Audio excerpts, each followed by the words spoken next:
आज हमारे साथ निर्मल बैंक के स्वाति होटकर जुड़ी है। मैम गुड मॉर्निंग, स्वागत है आपका योर स्टॉक में। मैं अर्चना बोल रही हूँ। आज का मार्केट के ऊपर आपका क्या राय होगा? गुड आफ्टरनून अर्चना। डेफिनेटली आज जिस हिसाब से ओपनिंग देखी है मार्केट ने अपनी स्ट्रेंथ इंटैक्ट देखे है। कल निफ्टी की बात करें तो कल जिस हिसाब से सेलिंग प्रेशर आया था, निफ्टी ने एक 50 डेज मूविंग एवरेज टेस्ट किया है जो कि 23,800 के आसपास था। आज कल वो सपोर्ट बनते हुए हमें नजर आया। आज वो सपोर्ट भी बरकरार रखा है एंड वहां से एक रिवर्स रिबाउंड रैली हम लोग देख रहे हैं। ऊपर में अभी हम देख रहे हैं कि 20 डेज मूविंग एवरेज के यहाँ पे स्ट्रगल कर रहे हैं निफ्टी। अगर ये 24,120 के ऊपर अगर क्लोजिंग रखती है तो ये एक पुल बैक रैली कंटिन्यूड हो सकती है बैक टुवर्ड्स टू 24,400 के लेवल्स पे। तो सेटअप अभी कोई मेजर नेगेटिव नहीं टर्न अराउंड हो रहा है, पॉजिटिव साइड ही है। जो कल के डेप्थ आए थे बिकॉज ऑफ ट्रम्प के स्टेटमेंट की वजह से आए थे। मैं कहूँगी जब तक 23,800 बरकरार है तब तक व्यू पॉजिटिव रखना चाहिए एंड 24,400 के लेवल्स हमें नजर आएंगे। बैंक निफ्टी की अगर बात करें तो बैंक निफ्टी में दिक्कत पॉइंट ये है कि 12-200 डे मूविंग एवरेजेस का ब्रेकडाउन हुआ है। आज वो स्ट्रगल कर रही है उसके आसपास रहने की, जो कि 57,280 के आसपास है। अगर क्लोजिंग उसके ऊपर रहती है एंड एटलीस्ट वन डे का कंसोलिडेशन उसके ऊपर आता है 200 डीएमए के ऊपर, तो ये पॉजिटिव मोमेंटम कैरी फॉरवर्ड हो सकता है एटलीस्ट 58,400 तक। कल वीकेंड है तो little bit roller coaster rally हमें देखने मिल सकती है। तो आई विल सजेस्ट कि स्टॉक स्पेसिफिक मोमेंटम्स काफी अच्छे हैं, क्योंकि अगर आप मार्केट ब्रेथ की बात करो, एडवांस डिक्लाइन रेशो की अगर बात करो तो ऑलमोस्ट 5:1 का रेशो है, विच गिव्स इंडिकेशन कि स्टॉक्स में काफी अच्छी मोमेंटम रैली है। सेक्टोरियल रोटेशन काफी मार्केट्स में अच्छे देखने मिल रहे हैं। तो rather than concentrating on the Nifty और बैंक निफ्टी जो वोलेटाइल रहेगी प्रोबेबली कल भी, तो स्टॉक स्पेसिफिक ट्रेडिंग में ज्यादा ध्यान रखिएगा and please with the strict stop losses. यही मार्केट में रणनीति अपनानी चाहिए। राइट, तो स्टॉक स्पेसिफिक रणनीति रखें और साथ ही स्टॉप लॉसेस का ध्यान ज़रूर से रखें। इसके अलावा इंडेक्स पर भी स्वाति जी की राय आती हुई। Swati ji good afternoon. और चलिए इसी के साथ अब अगले सवाल को शामिल करेंगे। अनिल कुमार नायर का सवाल हमें मिल रहा है यूट्यूब के जरिए। एमटार टेक के शेयर इनके पास 151 क्वांटिटी बता रहे हैं, जो इनका बाइंग प्राइस है वो 7,200 रुपये है। सवाल ये पूछना चाह रहे हैं इन लेवल्स पर कि क्या ये होल्ड करके चले या फिर सेल करके निकल जाए, क्योंकि नज़रिया शॉर्ट टर्म का रखते हैं और अगर इनके नज़र डालें हम तो इन्हें लॉस यहाँ पर हो रहा है करीब 30,000 से ज़्यादा का। इनके बाइंग प्राइस से थोड़ा नीचे आ चुका है, करीब 7,000 के आसपास कामकाज करता हुआ 1.5% ऊपर है आज एमटार टेक। स्वाति जी, एमटार टेक की अगर बात करें तो मल्टी बैगर रहा है, बढ़िया रिटर्न यहाँ पर बनाकर दिए हैं, लगभग डबल होता हुआ ये शेयर नजर आया, लेकिन इनका जो बाइंग प्राइस है वो थोड़ा ऊपरी स्तर का है, जिसके चलते इन्हें नुकसान हो रहा है। आगे के चार्ट्स कैसे लग रहे हैं? क्या यहाँ पर शॉर्ट टर्म के लिहाज से बने रहना चाहिए? अच्छे रिटर्न्स एक्सपेक्टेड है?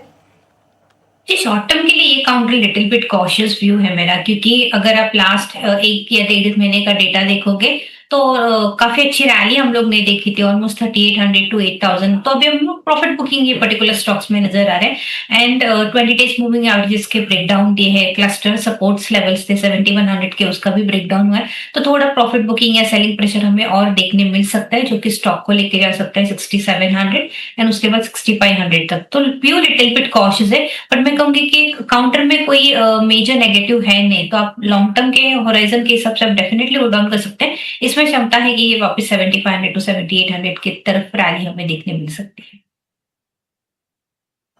चलिए ये राय बनती है एमटार टेक पे। अगले कॉलर की तरफ जाते हैं। यूट्यूब से हमारे लाइव हमारे साथ जुड़े हैं नरेश जी। नरेश बताइए क्या सवाल है आपका और कहाँ से बात कर रहे हैं आप? नरेश जी, आपको हमारी आवाज़ आ रही है? हाँ जी, आ रही है। हाँ जी, आप बताइए क्या सवाल है आपका और कहाँ से बात कर रहे हैं? मैं बात कर रहा हूँ चंडीगढ़ से। हाँ जी। और मेरा सवाल था, 3 शेयर्स है मेरे पास, Infosys, TCS and Symphony. Symphony के 900 शेयर हैं। हाँ हाँ। At the rate of 820। TCS के 100 शेयर हैं, 2,750। और इन्फोसिस के 200 शेयर हैं, 1,400 पे। ठीक है ठीक है। क्या नजरिया आप जानना चाहते हैं ये तीनों स्टॉक पे? 6 months to 1 year। 1 ईयर, ठीक है। स्वाति जी, आपने सवाल तो सुन ही लिया रहेगा। इनके पास 3 शेयर्स है, 3 शेयरों पे ये राय जानना चाहते हैं, सिम्फनी, टीसीएस और इन्फोसिस। सिम्फनी अगर आज देखें तो लगभग 1% से ऊपर ही चल रहा है और उनके बाइंग प्राइस से करीब नीचे आ गया है। तो आप सिम्फनी से स्टार्ट कर सकते हैं, तो क्या राय बनती है आपकी? सिम्फनी में डेफिनेटली ये ओवरऑल आईटी पैक में हम लोग ने काफी सेलिंग प्रेशर देखी है because of all AI news की वजह से, और ये प्रोबेबली कंटिन्यूड हो सकता है for small period of time. Symphony के आज के मार्केट डेटा के हिसाब से अगर बात करो तो 670 के इमीडिएट सपोर्ट लेवल है, एंड वहां पे उसने काफी अच्छे क्लस्टर सपोर्ट्स बनाए 670 650 के लेवल्स तक। और पुल बैक रैली हमेशा हम देखते हैं कि ये 100 डे मूविंग एवरेज तक टेस्ट कर सकते हैं। तो मुझे लगता है कि यहाँ से अगर ये 720 715 के लेवल्स के ब्रेकआउट दे देंगे तो 770 780 के वहां तक मोमेंटम रैली हमें देखने मिल सकती है। तो आपके लंबे नजरिए के हिसाब से आप ओवरऑल आईटी पैक अपने पोर्टफोलियो में रखना चाहिए। शॉर्ट टर्म व्यू के लिए लिटिल बिट डाइसी रहेगा ये पर्टिकुलर सेक्टर। ऑलराइट, तो लॉन्ग टर्म के लिहाज से आईटी पैक से आप अपने शेयरों को लॉन्ग टर्म के लिहाज से अपने पोर्टफोलियो में रख सकते हैं, लेकिन शॉर्ट टर्म में थोड़ा सा सतर्क नजरिया लेकर चले। आगे बढ़ेंगे और रमेश हमारे साथ लाइव जुड़े हैं। रमेश, हाय, गुड आफ्टरनून, कहाँ से बात कर रहे हैं आप और क्या सवाल है? गुड आफ्टरनून मैम, दिल्ली से बोल रहा हूँ मैम। हैवेल्स की कॉल ले रखी है 1200 की जुलाई की 51 के प्राइस पे। 51 के प्राइस पर आपने कॉल ले रखी है। आपका ये ऑप्शन का ट्रेड है क्या Ramesh ji? Yes ma'am, option call option. बिल्कुल ठीक, माफ कीजिए, यहाँ पर अभी हम ऑप्शन का नहीं ले रहे। अगर आपके पोर्टफोलियो में कोई शेयर है लॉन्ग टर्म या शॉर्ट टर्म के लिहाज से तो आप उस पर सवाल पूछ सकते हैं। वर्ड एनर्जी जी, कौन सा शेयर है आपके पास? Ma'am solar world energy ma'am, 230 के प्राइस पे 500 शेयर। सोलर एनर्जी का शेयर है आपके पास? Solar world energy ma'am, yes ma'am, solar world energy mid cap share है मैम। और क्या एक बार बाइंग प्राइस प्लीज रिपीट कर दीजिए। 230 और क्वांटिटी? 3 दिन पहले 226 का हाई भी लगा कर आया था जी। और क्वांटिटी कितनी है आपके पास? 500 मैम, 500। बिल्कुल ठीक है, बहुत बहुत शुक्रिया इस सवाल भेजने के लिए। और सीधा स्वाति जी के पास चलेंगे। Swati ji, solar world energy के शेयर है इनके पास, 230 इनकी जो है क्वांटिटी बता रहे हैं। क्या सलाह होगी आगे के लिए? सोलर वर्ल्ड एनर्जी की अगर बात करो, ये बाइंग लेवल अट्रैक्टिव है, लो लेवल पे ये पर्टिकुलर काउंटर ट्रेड हो रहा है। बट द ओनली कंसर्न कि उन्होंने ऑलमोस्ट रेजिस्टेंस के आसपास ही बाइंग पोजीशन बनाई है। ये 235 के काफी स्ट्रॉन्ग रेजिस्टेंस फेस कर रहा है। अगर आप लास्ट 2 महीने का डेटा देखोगे तो जैसे ही वो ब्रेकआउट हो जाएगा, एक न्यू ट्रेंड चालू होते हुए हमें नजर आएगा, जो कि स्टॉक को लेके जा सकते हैं 275 to 280 तक। मेरी राय होगी कि कोई लॉस मत कीजिएगा, स्लोली एंड स्टेडीली हमें एक रिवर्सल रैली देखने मिलेगी, क्योंकि अभी ये पर्टिकुलर काउंटर कंसोलिडेशन फेज में है। विद इन 100 पॉइंट्स पे कंसोलिडेट हो रहा है 150 और 250 के रेंज में। जैसे ये ब्रेकआउट दे देगा तो हमें काफी अच्छी अपसाइड रैली देखने मिल सकती है। तो मेरे हिसाब से अपने डेफिनेटली होल्ड ऑन करना चाहिए। ये मंथ में वॉल्यूम्स भी काफी अच्छे इंप्रूव हो रहे हैं पर्टिकुलर स्टॉक में, तो वेट कीजिएगा, definitely you will earn a good amount of money. जी, होल्ड करने की सलाह दी गई है ये स्टॉक पे। चलिए अगले लाइव कॉलर को जोड़ते हैं। सुशील कुमार हमारे साथ जुड़े हैं। जी सुशील, वेलकम है आपका योर स्टॉक पे। क्या सवाल है आपका और कहाँ से बात कर रहे हैं आप? ओके, सुशील टेक्निकल रीजंस की वजह से हमारे साथ अभी नहीं जुड़ पाए हैं, बट उनका सवाल हमारे पास है। उनका सवाल है रेणुका शुगर पे। क्वांटिटी है इनका 9480 के अराउंड और 28 का एंट्री प्राइस है। अगर आज ये स्टॉक की बात करें तो ये 1% के करीब तेज़ी तो दिखा रहा है, बट इनके बाइंग प्राइस से थोड़ा सा नीचे आ चुका है स्टॉक। इनको नुकसान भी बहुत हो रहा है, लगभग 50,000 के ऊपर इनको नुकसान हो रहा है। तो स्वाति जी, आपकी क्या राय बन रही है रेणुका शुगर पे? फिर रेणुका की अगर बात करें तो लास्ट 1-1.5 साल से हमें कोई मेजर पॉजिटिव मूव देखने नहीं मिल रहा है। कंटिन्यूसली करेक्शन नोटिस हो रहा है कि 55 से ऑलमोस्ट 20 के लेवल्स तक। बट इंटरेस्टिंग ऑब्जर्वेशन ये है कि ये वीकली चार्ट्स में एक पॉजिटिव डाइवर्जेंस बना रहा है, तो स्लोली एंड स्टेडीली ये ट्रेंड चेंज होते हुए हमें नजर आएगा। काफी लो बॉटम्स में मैं नहीं कहूंगी कि आप लॉस बुक कीजिए या एग्जिट कीजिएगा लॉन्ग पोजिशन।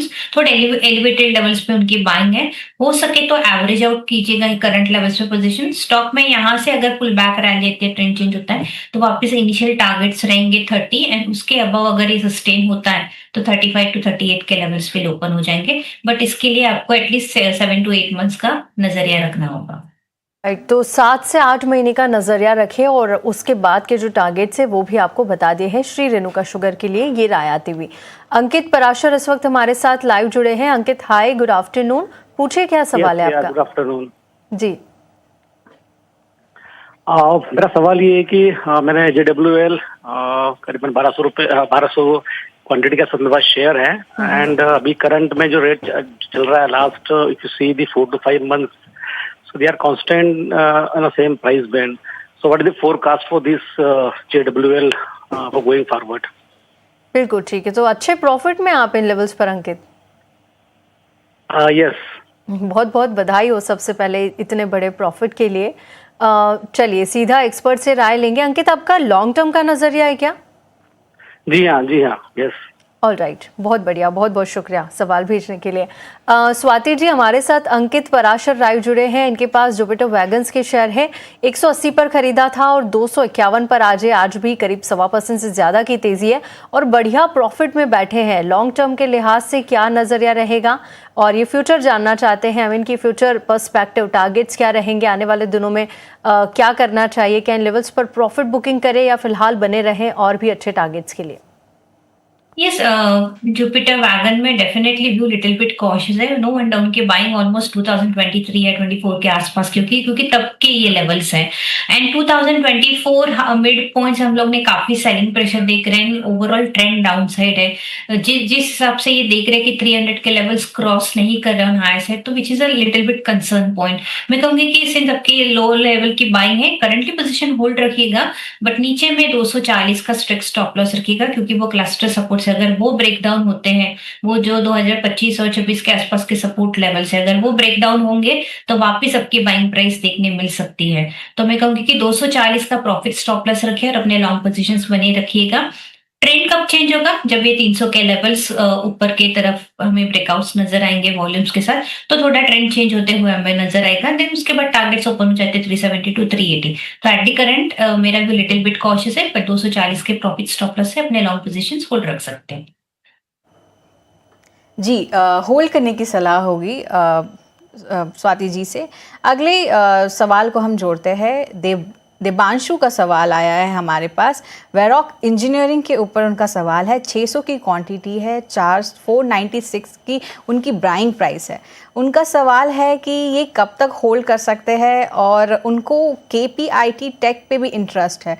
तो स्वाति जी, इनको 2 स्टॉक पे एक्चुअली इनका सवाल है। सो अगर हम वेरॉक इंजीनियरिंग की बात करें तो आज लगभग 2%, 2.5% से ज़्यादा ही तेज़ी है और उनके बाइंग प्राइस से काफ़ी ऊपर आ गया है ये स्टॉक। सो बधाई हो, आपको बहुत अच्छा प्रॉफिट हो रहा है सर। स्वाति जी, क्या आप वेरॉक इंजीनियरिंग से स्टार्ट करेंगे? प्लस उनको KPIT टेक पे भी उनका इंटरेस्ट है, तो क्या आपकी राय बन रही है इस पर? क्लाइंट ने काफी अच्छे लेवल्स पे वेरॉक इंजीनियरिंग बाय किया है, बट फ्रैंकली स्पीकिंग ये अच्छा आइडिया नहीं होगा कि वेरॉक में से एग्जिट करे या फिर KPIT ले ले। वेरॉक इंजीनियरिंग काफी स्ट्रॉन्ग कंसोलिडेशन ब्रेकआउट्स के नजर पे आ रहा है। ऊपर में 700 के ब्रेकआउट से जो लास्ट 3 साल से हम देख रहे हैं कंटिन्यूस वो रेजिस्टेंस फेस कर रहा है। मार्केट्स अच्छे रहेंगे, वॉल्यूम्स अगर इसमें अच्छे बढ़ते हुए नजर आएंगे तो डेफिनेटली प्राइस मोमेंटम भी स्ट्रॉन्ग होते हुए हमें नजर आएगी। एंड जैसे ही 700 के ब्रेकआउट रहेगा तो काफी स्ट्रॉन्ग ब्रेकआउट हमें देखने मिलेगा। Over a period of time ये काउंटर मुझे लग रहा है कि 4 डिजिट में भी एंटर हो सकता है थाउजेंड्स के रेंज में। अगर आप साल भर का नजरिया रखते हो तो वेरॉक इंजीनियरिंग डेफिनेटली आपके पोर्टफोलियो में होना चाहिए। इमीडिएट टारगेट 840 का है, देन उसके बाद 1000 रुपीज के। KPIT की बात करो तो मुझे नहीं लगता कि KPIT में करंट लेवल्स पे पोजीशंस बनानी चाहिए, क्योंकि ओवरऑल कंटिन्यूस ये सेक्टर कोई अच्छी परफॉर्मेंस नहीं दे रहा है। अगर कोई भी ये डेप्थ आता है 450-400 के रेंज में तो एक बार रिव्यू कीजिएगा। At the current level I will suggest to stay away from this particular stock. Alright, तो KPIT टेक पर ये सलाह, फिलहाल इससे दूर रहे। साथ ही वेरॉक में अच्छे टारगेट्स 4 डिजिट में जाता हुआ भी आपको आने वाले दिनों में नजर आ सकता है। आगे बढ़ेंगे और आज EMS शेयरों में अच्छी तेजी देखने को मिली, क्योंकि सरकार ने कई इलेक्ट्रॉनिक्स कंपोनेंट्स पर इंपोर्ट ड्यूटी हटाकर सेक्टर को बड़ी राहत दी है। इस